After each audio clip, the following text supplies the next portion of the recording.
Good morning, everyone. I've got my cup of tea here, and I was wondering if anyone knew how Moses makes his tea.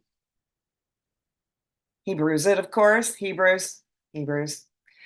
You've likely heard that one from a certain comedian at the Orleans campus, because I know I've heard him say it. I'm covering Exodus 1 and 2 today. I was tempted to tell you to go and watch the replay of Pastor Rhonda's message from Sunday and then just wipe my hands of all of this, but I didn't want to leave Pastor Julie hanging.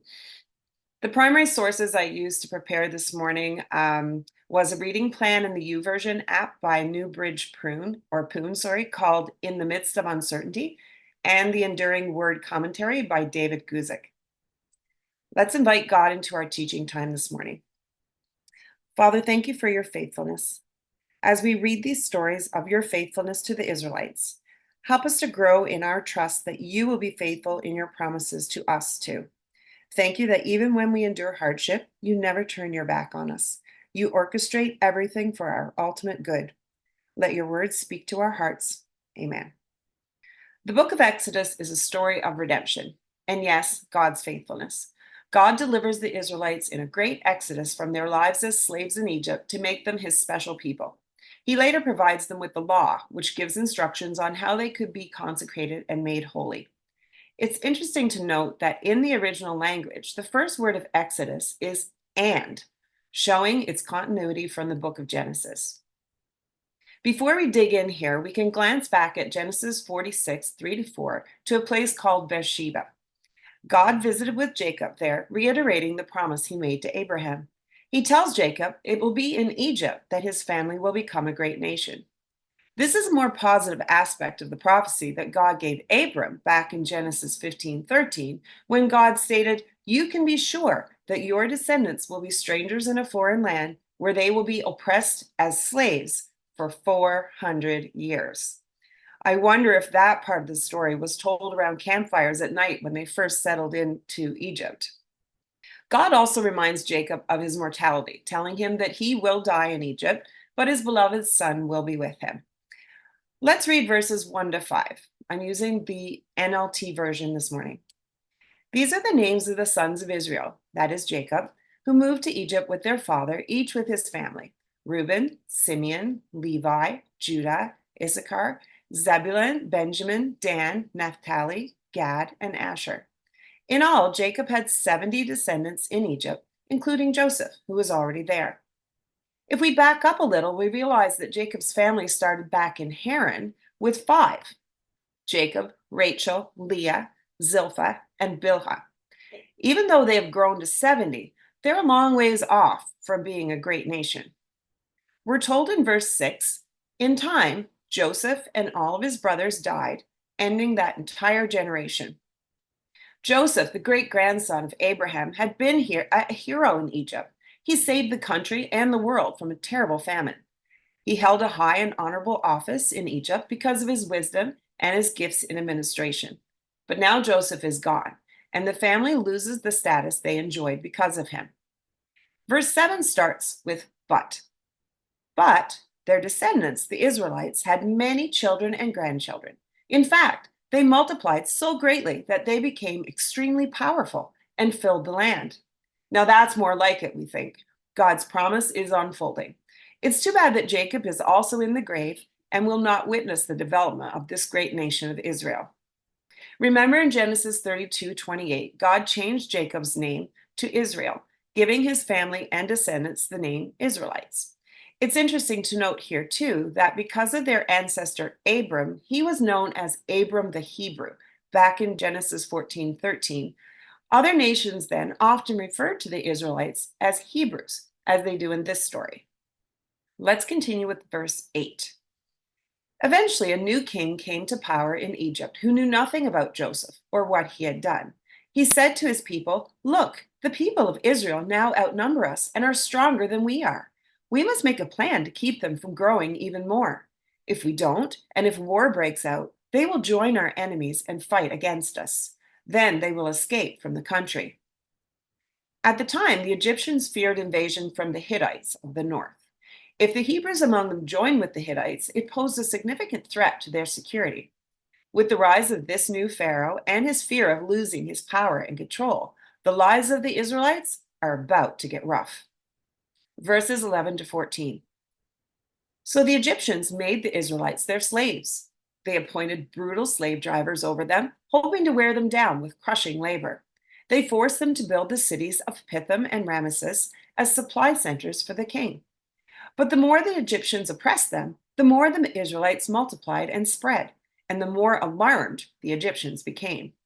So the Egyptians worked the people of Israel without mercy. They made their lives bitter, forcing them to mix mortar and make bricks and do all the work in the fields. They were ruthless in all their demands. So while the promise of a great nation is beginning to come to pass, the Israelites are now punished for their growth and made into slaves.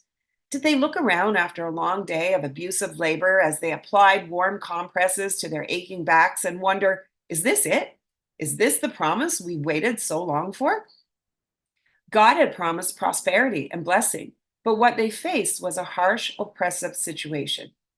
In the midst of it, life must have seemed hopeless to the children of Israel, and the idea that God was working out his plan must have seemed kind of far fetched. As readers, we know that their slavery eventually ends as Moses is used to free God's people. We learn to trust in God's faithfulness because we see that the hardship does not negate his promises. We're also reminded that God's plan might not look like our plan, as Julie was saying. He will unfold his perfect plan in his perfect timing, just like he does in the Israelites' story. So that brings me to reflection question 1. In what ways can you relate to feeling hopeless or questioning God's plan during difficult times? How does the Israelites' story encourage you to hang in there and trust him in the face of adversity? As we read on, we see that Pharaoh amps up his evil plan for this growing nation. Let's continue with verses 15 to 16. Then Pharaoh, the king of Egypt, gave this order to the Hebrew midwives, Shiphrah and Puah. When you help the Hebrew women as they give birth, watch as they deliver. If the baby is a boy, kill him. If it's a girl, let her live. I ask that you indulge me here for a little retelling of this story.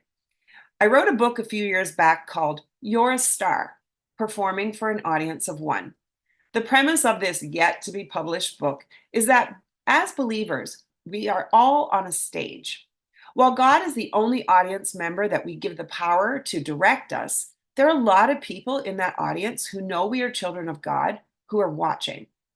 The importance of growing to be more like Jesus and reflecting God's glory cannot be stressed enough when we think of how our words and actions can be shining lights for Him in a dark world.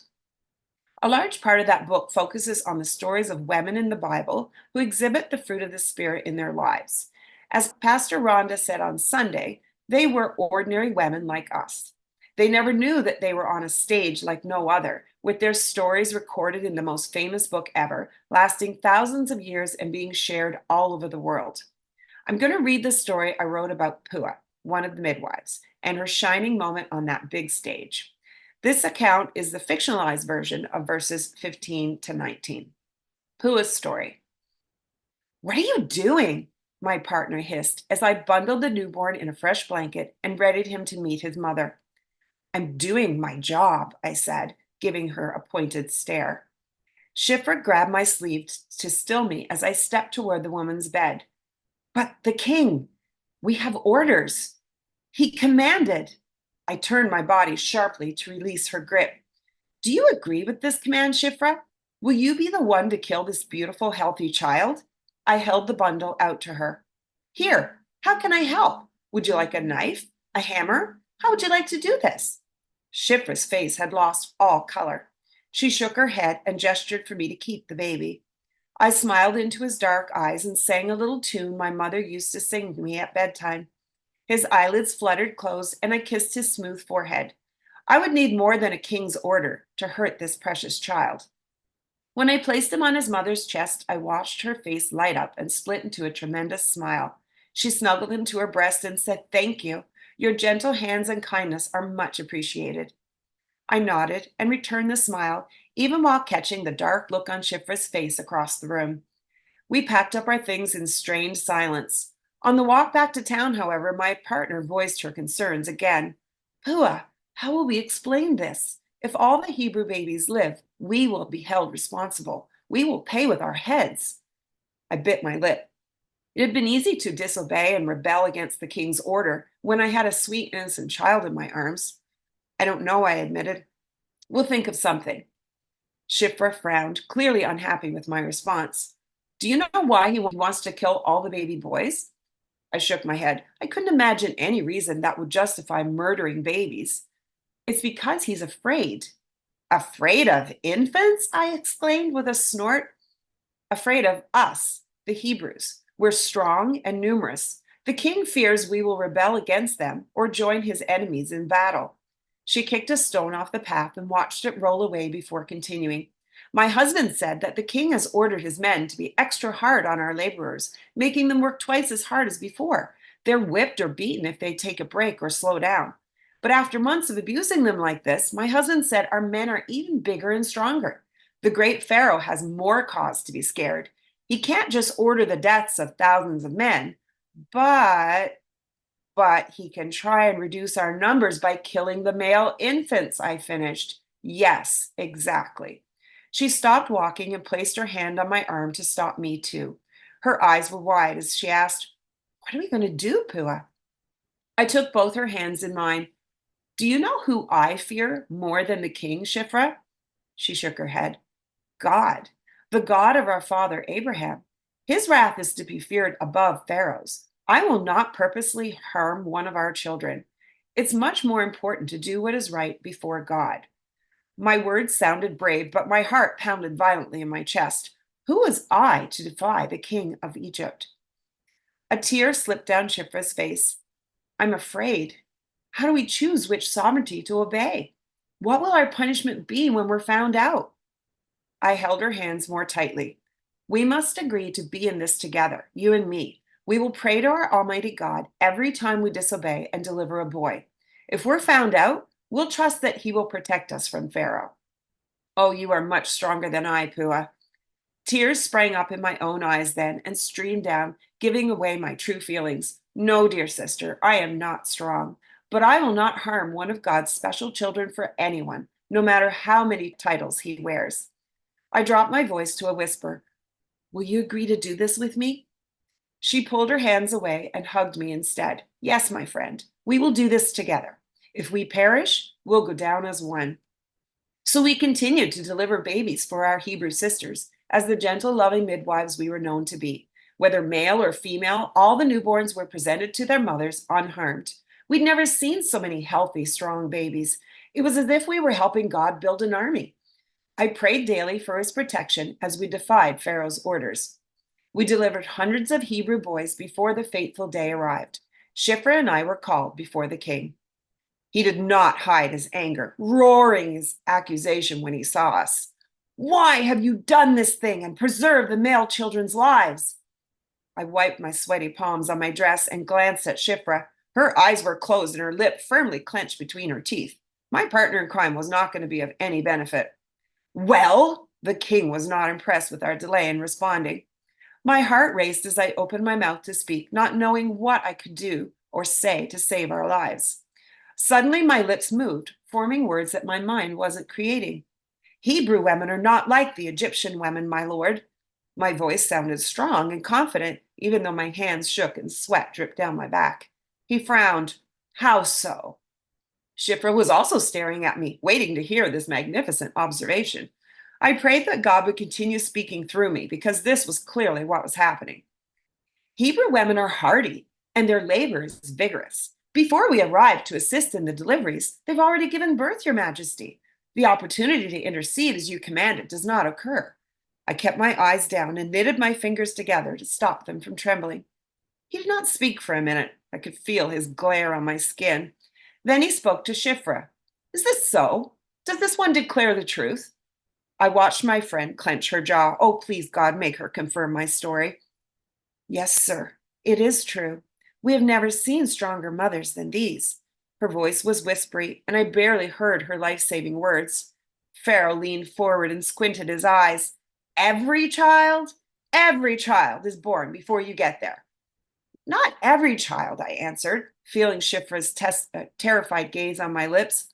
All the male babies, Your Majesty. It's as if do not talk to me about their God, Pharaoh roared. The order stands. If you are present for the birth of a male Hebrew child, you are to cast it into the river without delay. The king has spoken, and I will not be defied.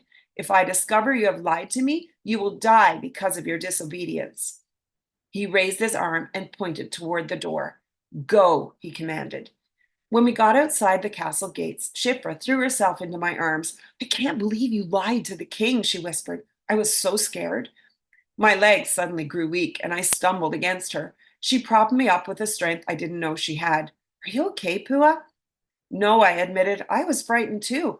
I didn't know what to say until the words poured out of me. The God of our father saved us. She touched my face. But you're so pale. Are you sure there's not something more?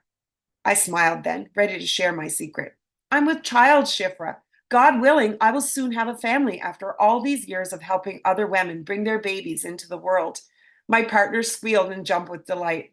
Oh, Pooh, I'm so happy for you. You will never believe it. I have good news too. My flow stopped 3 months ago. My child will grow up to play with yours. My smile was so big it hurt my face. We joined hands and danced in a circle. Our God is faithful, and he blesses those who fear him. We would continue to honor him instead of Pharaoh. God be praised. When we pick up the real story in Exodus 1 and 20, we see the possibility that the two midwives might have indeed been with child. So God was good to the midwives, and the Israelites continued to multiply, growing more and more powerful. And because the midwives feared God, he gave them families of their own. The midwives were rewarded for their fear of God, putting his will above their own safety. They trusted that God was bigger, stronger, and more fearsome than Pharaoh, and they chose God. It was through this decision that Moses, one of the greatest leaders of Israel, was not murdered at birth, as the king commanded, but ended up being raised by his daughter in his own castle. That's irony.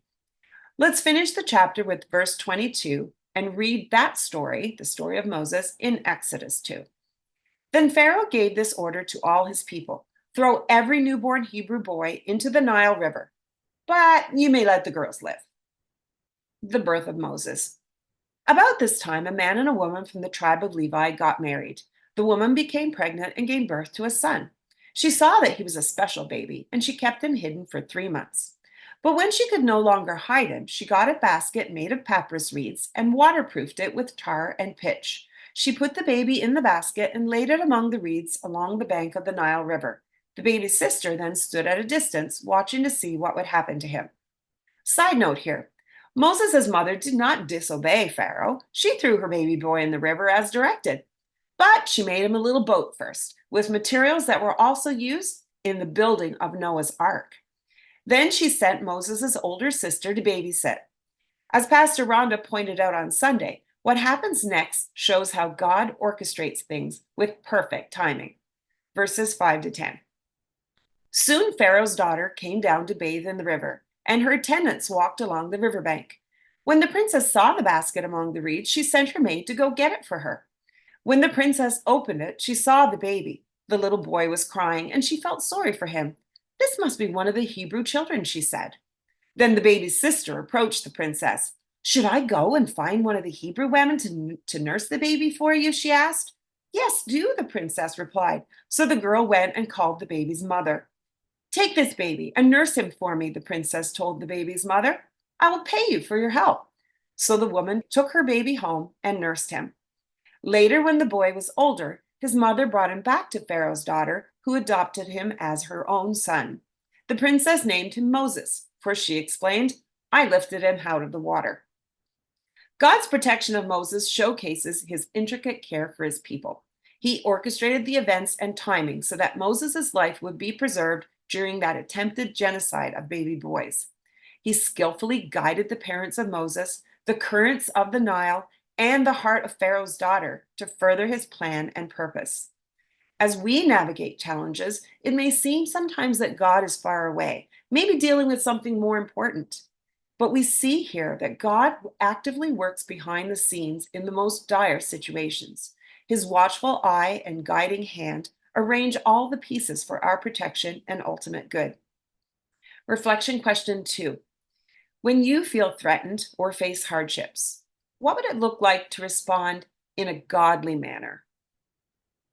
Before we move on, it's important to note that Pharaoh's plan to reduce the Hebrew population failed. The more Egyptians afflicted them, the more the Israelites multiplied and grew. This was God's purpose for their time in Egypt. Egypt served as a mother's womb for Israel, a place where they rapidly grew from a large clan to a mighty nation. This nation couldn't have grown this way in Canaan because it was practically impossible to avoid the intermarriage with the pagan and wicked inhabitants of Canaan. Egypt was so racially biased and had such an entrenched system of racial separation that Israel could grow there over several centuries without being assimilated. The bloodline would remain pure. Let's continue with verses 11 and 12. Moses escapes to Midian. Many years later, when Moses had grown up, he went out to visit his own people, the Hebrews, and he saw how hard they were forced to work. During his visit, he saw an Egyptian beating one of his fellow Hebrews. After looking in all directions to make sure no one was watching, Moses killed the Egyptian and hid the body in the sand. Acts 7 and 23 tells us that this happened when Moses was 40 years old. Up until then, he was being trained and groomed to become the next Pharaoh of Egypt. Acts 7:22 says that Moses was learned in all the wisdom of the Egyptians and was mighty in words and deeds. While Moses grew up in Pharaoh's house as a prince, he spent his formative years with his own family. His parents, Amram and Jochebed, raised him to know the God of Abraham and to trust him. Moses knew who he was underneath the fancy clothes. He knew whose he was. When he stepped in to save his fellow Hebrew, he might have had noble intentions, but his concern to hide what he did shows a troubled conscience. Let's continue with 13 to 15. The next day, when Moses went out to visit his people again, he saw two Hebrew men fighting. "Why are you beating up your friend?" Moses said to the one who had started the fight. The man replied, "Who appointed you to be our prince and judge? Are you going to kill me as you killed that Egyptian yesterday?" Then Moses was afraid, thinking, "Everyone knows what I did." And sure enough, Pharaoh heard what had happened, and he tried to kill Moses. But Moses fled from Pharaoh and went to live in the land of Midian. Moses had reason to believe that his education, royal background, success, and great sympathy for the people of Israel would give him credibility among them. He would make the perfect prince and judge for Israel. But they did not want him. Moses had to run for his life from an adoptive grandfather who had no problem killing infants, but somehow saw this crime unforgivable. Moses probably felt that he had messed everything up big time. He likely believed that his chance of delivering God's people was now over, and there was nothing he could do. At this point, Moses was right where God wanted him, humbled. Just like Jesus, Moses had to come down off his throne, away from the palace, and into a humble place before he could deliver his people. And God took 40 more years to prepare Moses' heart for what was to come. We'll pick it up at the end of verse 15 and go to 17. When Moses arrived in Midian, he sat down beside a well. Now the priest of Midian had 7 daughters who came as usual to draw water and fill the water troughs for their father's flocks. But some other shepherds came and chased them away. So Moses jumped up and rescued the girls from the shepherds. Then he drew water for their flocks. As a member of the royal family, Moses had been waited on hand and foot. This was his first opportunity to serve others, his first step towards growing in humility. Verses 18 to 22. When the girls returned to Reuel, their father, he asked, "Why are you back so soon today?" "An Egyptian rescued us from the shepherds," they answered, "and then he drew water for us and watered our flocks." "Then where is he?" their father asked. "Why did you leave him there? Invite him to come and eat with us." Moses accepted the invitation and he settled there with him. In time, Reuel gave Moses his daughter Zipporah to be his wife. Later, she gave birth to a son, and Moses named him Gershom, for he explained, "I have been a foreigner in a foreign land." By taking a wife and having a son, Moses seemed to have given up on Egypt and his hope of being a deliverer of Israel. He was content with where God had put him. But even in his contentedness, God was training and shaping him for his future calling. Moses had to learn to be a nobody before God could use him. Let's finish from verse 23. Years passed and the king of Egypt died, but the Israelites continued to groan under their burden of slavery. They cried out for help, and their cry rose up to God. God heard their groaning, and he remembered his covenant promise to Abraham, Isaac, and Jacob. He looked down on the people of Israel, and he knew it was time to act. God did not turn his attention to Israel because they were such good people, but because of the covenant that he had made with them. He gives his love and attention to us on the same basis, the covenant relationship we have with God through Jesus. Reflection question number 3. Moses had to grow in humility before God allowed him to be a great leader. Can you recall happenings in your life that made you more humble?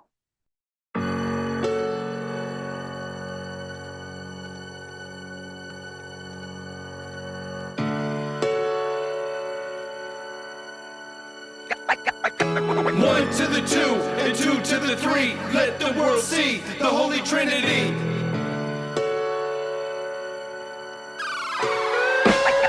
Up early in the morning, heart-strong family, faithfully talking with the Almighty. He walks with me through storms and tears, my doubts and fears.